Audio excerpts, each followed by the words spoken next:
ये जमाना है गाइडेड मिसाइल्स का और मिसगाइडेड मैन का, क्योंकि तकलीफ जो होने वाली है, मुझे कहा गया है कि आप हिंदी ज्यादा बोलना।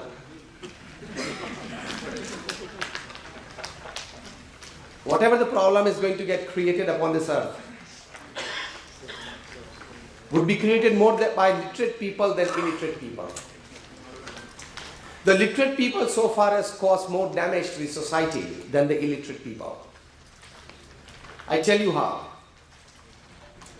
If an illiterate person, he commits a theft, it is 50,000 rupees or 5 lakh rupees. And if a literate person, he commits a theft, it is 1 lakh crore and 2 lakh crore rupees.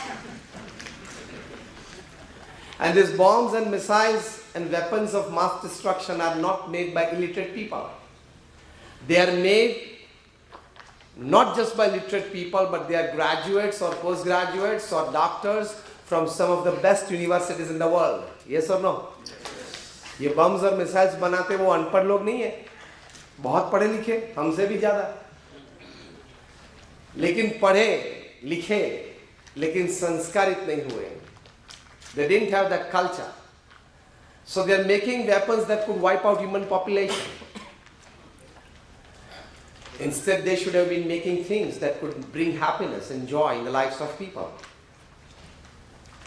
But because, along with the studies, they did not have the right culture of mankind in their hearts and minds. They were not taught right culture of mankind in their hearts and minds. So, this is the happening, and so this is the state of affairs of the 21st century man and the 21st century society. We all live in this sphere. At the same time, we are all professionals. And especially when I talk to chartered accountants, I tell them that CA just does not mean a chartered accountant. CA also means a careful analyst of life. CA, careful analyst of life. आप practice करते हो, पूरे दिन काम करते होंगे, कार्य में से स्ट्रेस आता होगा, कहीं लोगों के साथ आपके संबंध है, संबंधों में स्ट्रेस आता होगा, आपकी कहीं प्रकार की सांसारिक जवाबदारियां हैं, उसमें से कहीं प्रकार के तनाव आता होगा. ये सब लोग. So I've been specially told to talk on stress management and ethics in life. सबसे बड़ी बात इसमें यह है कि with which real and concrete thought process do you live your life? मैं आपको एक अच्छी बात सुनाना चाहता हूं. जापान में एक कोई करके एक मछली है. It is also known as the Japanese carp. ये मछली की विशेषता यह है कि when the fish is born, if you put that newborn baby into a bowl, जो normally हम dining bowl बोलते हैं, then that fish grows to 2 or 3 inches maximum in its lifetime. When this fish is born and it is kept in a tank, जो normally water tank हमारे घर में होती है, then this fish it grows to 6 to 10 inches. और इसी मछली को अगर जब वे पैदा होती है, तब आप अगर बड़े तालाब में उसको रखते हैं, if you put it in a big pond, it grows to 3 feet. वही मछली है, वातावरण जो मिला, व्यवस्थाएं जो मिली, और अपनी सोच से मेरी ये मर्यादा है, वो मर्यादा बांध ली, तो विकास कम होता है.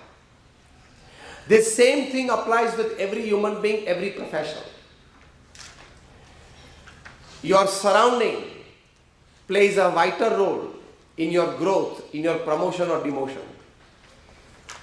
The kind of the people that you associate with, they play a major role in your life for your growth, promotion or demotion. It is a very commonly accepted norm that you are the average of the type of the people you associate with.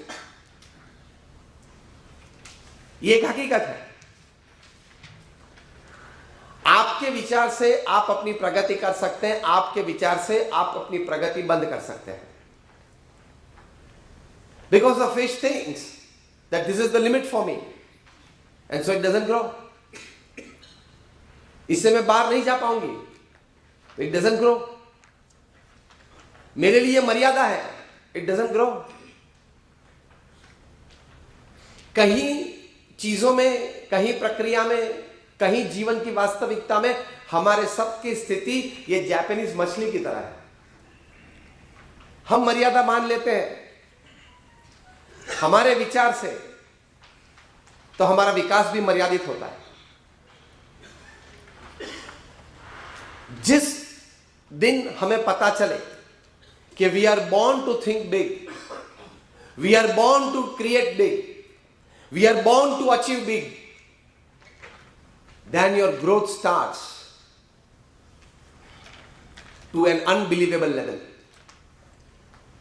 अंग्रेजी में एक कहावत है, sow your thought, reap an act. Sow an act, reap a habit. Sow a habit,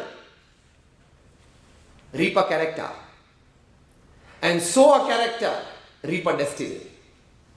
मतलब आप जिस प्रकार के विचार करेंगे उस प्रकार से आपकी आदतें बनेगी, जिस प्रकार की आपकी आदतें बनेगी उस प्रकार से आपका चारित्र बनेगा, और जिस प्रकार का आपका चारित्र बना उस प्रकार से आपका भविष्य बनेगा. तो विचार की ताकत बहुत है. And the history of the world is the history of thoughts. प्रथम किसी को कोई विचार आया, उस विचार को लेके वे आगे चले, एक सर्जन हुआ. सभी सर्जन विचार में से ही होते हैं. तो स्ट्रेस मैनेजमेंट और एथिक्स की बात जब हम करने जा रहे हैं तो पहली बात यह समझनी है कि हमारे विचार हमेशा उच्च रखने हैं, सीधे रखने हैं, और एथिकल मतलब पवित्र रखने हैं. तो you will grow to unbelievable levels.